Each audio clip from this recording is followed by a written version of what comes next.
হঠাৎ একদিন রহমাতাল্লিল আলামিন মায়ার নবী আমার হযরত আবু বকর সিদ্দিক রাদিয়াল্লাহু তাআলা আনহুকে নিয়ে দ্বীনের দাওয়াতের জন্য তিনি চলাফেরা করতেছেন। তো উনি যাইতে যাইতে একটু ক্লান্ত হয়ে গেলেন। তো হযরত আবু বকর সিদ্দিক রাদিয়াল্লাহু তাআলা আনহুকে বললেন, আবু বকর, একটু রেস্ট করতে হবে। তো একটু দূরেই দেখা গেল একটা গাছ। সো উনি ওই গাছের তলে গিয়ে বসলো। উনি কি করলো? গাছের ওখানে গিয়ে বসলো। আবু বকর সিদ্দিক রাদিয়াল্লাহু তাআলা আনহু এবং মুহাম্মদুর রাসূলুল্লাহ সাল্লাল্লাহু আলাইহি ওয়াসাল্লাম। সো বসতে বসতে নবীজি আবু বকর সিদ্দিক রাদিয়াল্লাহু তাআলা আনহুকে আল্লাহ তাআলার কিছু গুণগানের কথা বলতেছিল। সো বলতে বলতে মায়ের নবী রাহমাতুল্লিল আলামিন তিনি ঘুমিয়ে গেছেন। আবু বকর সিদ্দিক রাদিয়াল্লাহু তাআলা আনহু নবীজিকে পাহারা দিচ্ছেন, তিনি কিন্তু ঘুমাই নাই। তো এক পর্যায়ে সাপ নবীজির সামনের দিকে আসতেছে। তো আবু বকর সিদ্দিক রাদিয়াল্লাহু তাআলা আনহু কিন্তু ডাকে নাই নবীজিকে। না ডেকে সাপ যখন নবীজির কাছে আসছে, নবীজির ঘুম ভেঙে যাবে বলে তিনি নবীজিকে ওঠান নাই। তিনি নিজে হাত দিয়ে হাঁটাইতে গিয়ে আবু বকর সিদ্দিক রাদিয়াল্লাহু তাআলা আনহুকে তার পায়ে কি করছিল? সবল মারছিল। তারপরেও তিনি আওয়াজ দেন নাই কি নবীজির ঘুম ভেঙে যাবে। এইভাবেই তিনি বসে আছেন নবীজির পাশে। নবীজি ঘুমিয়ে আছে, ঠিক আছে। এক পর্যায়ে আবু বকর সিদ্দিক রাদিয়াল্লাহু তাআলা আনহুর ওই সাপের বিষাক্ত পুরো শরীরে লেগে গেছে। উনি কাতরাচ্ছেন, তারপরেও নবীজিকে ডাকেন না, ঘুম ভেঙে যাবে। কি করবে? ঘুম ভেঙে যাবে। এই জন্য আবু বকর সিদ্দিক রাদিয়াল্লাহু তাআলা আনহু কি করলেন? নবীকে তাও ডাকেন নাই। এক পর্যায়ে অনেক গায়ে বিষে জর্জরিত হয়ে যাওয়ার পরে কাঁপুনি লাগছে। হয়তো কোনো কোনো হাদিসে আসছে যে হাতের একটু চাপ লেগেছিল, সেই জন্য নবীজির ঘুম ভেঙে গিয়েছিল। পরে নবীজি উঠে দেখে আবু বকর সিদ্দিক কাতরাইতেছে। মায়ের নবী আমার আবু বকরকে ডাক দিয়ে বলে, আবু বকর, তুমি এমন করতেছো কেন? রাহমাতুল্লিল আলামিনকে আবু বকর সিদ্দিক রাদিয়াল্লাহু তাআলা আনহু বলেন, পয়গম্বর, আপনি যখন ঘুমিয়েছিলেন একটা সাপ আসছিল, আমি তাকে হেঁটাইতে গিয়েছি, পরে আমার ছোবল মারছে পায়ে। বলে, আমার আগে কেন ডাকো নাই? কয়, আপনি ঘুমিয়ে আছেন, আপনার ঘুমের জন্য ডিস্টার্ব না হয় এই জন্য আমি আপনাকে পাহারা দিয়েছি। সো তখন নবীজি আমার কি করলেন? মুখের থুতু মোবারক আবু বকরের ওই জায়গাটাতে লাগিয়ে দিলেন, সাথে সাথে বিষ পানি করে দিল কে? আল্লাহ সুবহানাহু তাআলা। তো চিন্তা করো, আবু বকর সিদ্দিক রাদিয়াল্লাহু তাআলা আনহু কত পরিমাণ নবীকে মহাব্বত করলে তাকে সাপে ধ্বংসন করছে। সাপে কাটছে তারে, সে তো মারাও যেতে পারত, কিন্তু তারপরেও নবীজির মায়া মহাব্বত, নবীজির ঘুম ভেঙে যাবে বিধায় নবীকে ডাকে নাই। কত পরিমাণ পাগল ছিল নবীজির আশিক কেমন ছিল তারা। হযরত আবু বকর, আলী, উসমান, ওমর, হানজালা রাদিয়াল্লাহু তাআলা আনহু, হযরত বেলাল, কতটা পাগল ছিল আমার রাহমাতাল্লিল আলামিনের জন্য। ইতিহাস খুলে দেখো, সেই নবীর মহাব্বত যদি আজকে তোমার আমার অন্তরে থাকতো, তাহলে কামিয়াবি হয়ে যাইতাম, নেকওয়ালা হয়ে যাইতাম, ইমানওয়ালা হয়ে যাইতাম। তোমার আমার আদর্শ যদি নবীজির মডেল দিয়ে থাকতো তাহলে শান্তিতে পরিপূর্ণ হয়ে যাইত। শান্তি দেওয়ার মালিক একমাত্র আল্লাহ তাআলা। আজকে শান্তি নেই কেন? নবীজির আদর্শের তরিকা আমার আপনার অন্তরে নেই। আল্লাহ তাআলার ভয় আমার আপনার ভিতরে নেই। আল্লাহ তাআলা বলেন, ওমা খলাকতুল জিন্না ওয়াল ইনসা ইল্লা লিয়াবুদুন, আমি জিনকে এবং মানুষকে সৃষ্টি করেছি আমার ইবাদত করার জন্য, গোলামি করার জন্য, আমার দাসত্ব করার জন্য। দুনিয়াতে চিরজীবন থাকবে না, আমি আল্লাহর কাছে ফিরে আসতে হবে। এই মায়ার দুনিয়া ছেড়ে একদিন চলে যাইতে হবে। কেউ থাকবে না এখানে, কেউ না, সকলকে চলে যাইতে হবে। আল্লাহ তাআলার কাছে ফিরে যাইতে হবে আবার।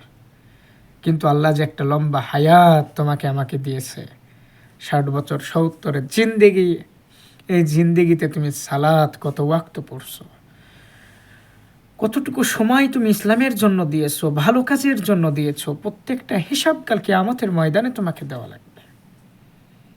আল্লাহ তাআলা তোমাকে অনার্থক বানায় নাই। রিজিকের মালিক আল্লাহ সুবহানাহু তাআলা। তুমি দুনিয়াতে আসার আগেই আল্লাহ তাআলা তোমাকে রিজিক দিয়েই দুনিয়াতে পাঠাইছে। কত টাইম তুমি খেয়ে থাকবে, কত টাইম তুমি না খেয়ে থাকবে, ঠিক আছে না? আজকে ফিলিস্তিনের দিকে তাকিয়ে দেখো, ওই কাফের বেঈমান মুশরিকেরা এমন অবস্থা করছে, যারা বাচ্চারা, ছোট ছোট বাচ্চাগুলো ইন্তেকাল করেছে। আজকে খানার অভাবে কতটা পরিমাণ অসহায় ফিলিস্তিনের মানুষ, কত পেটে মা বাচ্চা নিয়ে শহীদ হয়ে গেছে, যারা দুনিয়ার মুখ দেখে নেয়। আল্লাহ তাআলা তাদেরকে জান্নাতের উচ্চ মাকাম দান করুক। হায় দোস্ত, যে কথা বলতেছিলাম, আল্লাহওয়ালার অনেক দাম, আল্লাহওয়ালার অনেক দাম। আল্লাহ সুবহানাহু তাআলা যেমন তোমাকে আমাকে পৃথিবীর সমস্ত মাখলুকাতকে অনার্থক বানায় নাই, কোনো না কোনো উদ্দেশ্য আল্লাহ তাআলা দিয়েই তোমাকে আমাকে দুনিয়াতে পাঠাইছে, আল্লাহ তাআলার গোলামি করার জন্য। আল্লাহ তাআলা বলে, আমাকে ভয় করো। ইয়া আইয়ুহাল্লাযীনা আমানুত্তাকুল্লাহ, আল্লাহকে ভয় করো। আজকে কতজন আল্লাহকে ভয় করতেছি? যদি আমি আপনি আল্লাহকে ভয় করতাম, তাহলে বেনামাজি হইতাম না, সুদখোর হইতাম না, ঘুষখোর হইতাম না, জিনাখোর হইতাম না, হারাম পথে চলতাম না। আল্লাহর ভয় যদি আমার আপনার অন্তরে থাকতো, আজকে গোমরাহের পথে কেন? আল্লাহর তাআলার ভয় নেই, নবীজির আদর্শের জিন্দেগি নেই।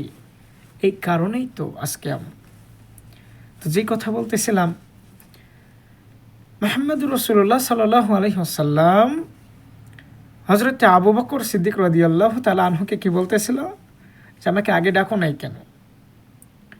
তো আবু বকর সিদ্দিক কি বলল? বলে, ইয়া রাসূলুল্লাহ, ইয়া হাবিবাল্লাহ, আপনার ঘুমে যেন ডিস্টার্ব না হয়, এই কারণে আপনাকে ডাকি নাই।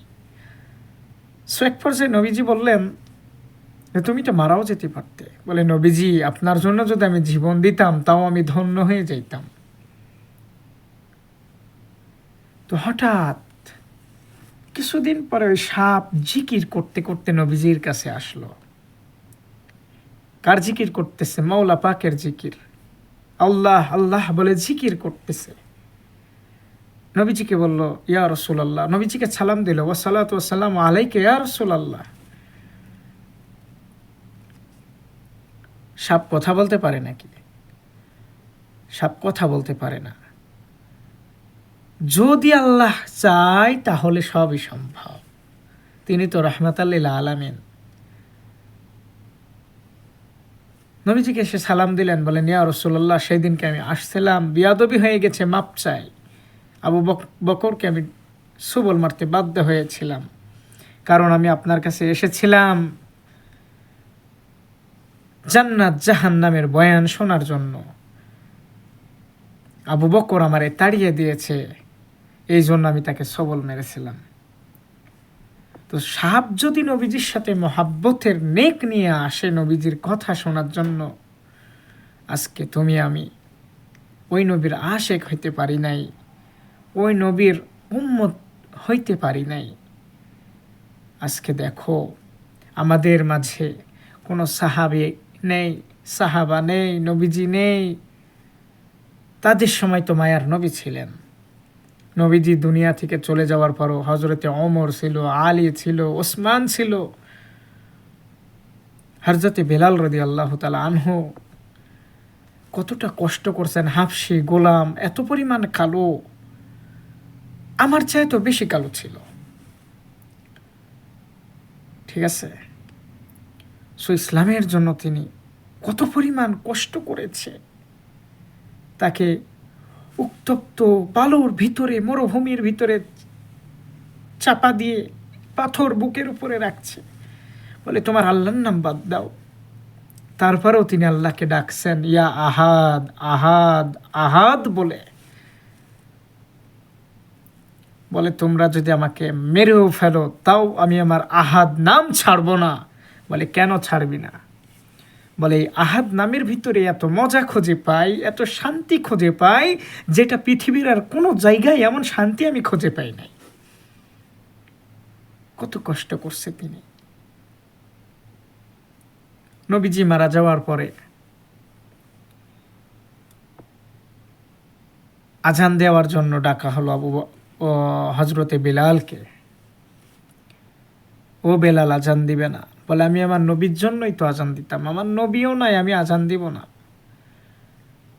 হাসান হোসেন বলে তোমার মুখে অনেকদিন আজান শুনি নাই, আজান দাও। হযরতে বেলাল রাদিয়াল্লাহু তাআলা আনহু যখন আজান দিলেন, আল্লাহু আকবার আল্লাহু আকবার আল্লাহু আকবার আল্লাহু আকবার আশহাদু আল্লা ইলাহা ইল্লাল্লাহ। এক পর্যায়ে যখন নবীজি যখন মেম্বারের উপরে বসে থাকতেন, হযরতে বেলাল আজান দিত, আশহাদু আন্না মুহাম্মাদার রাসূলুল্লাহ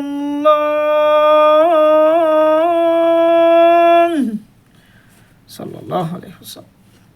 যখন হযরতে বেলাল রাদিয়াল্লাহু তাআলা আনহু কি করতেছে, যখনই আশহাদু আন্না মুহাম্মাদার রাসূলুল্লাহ,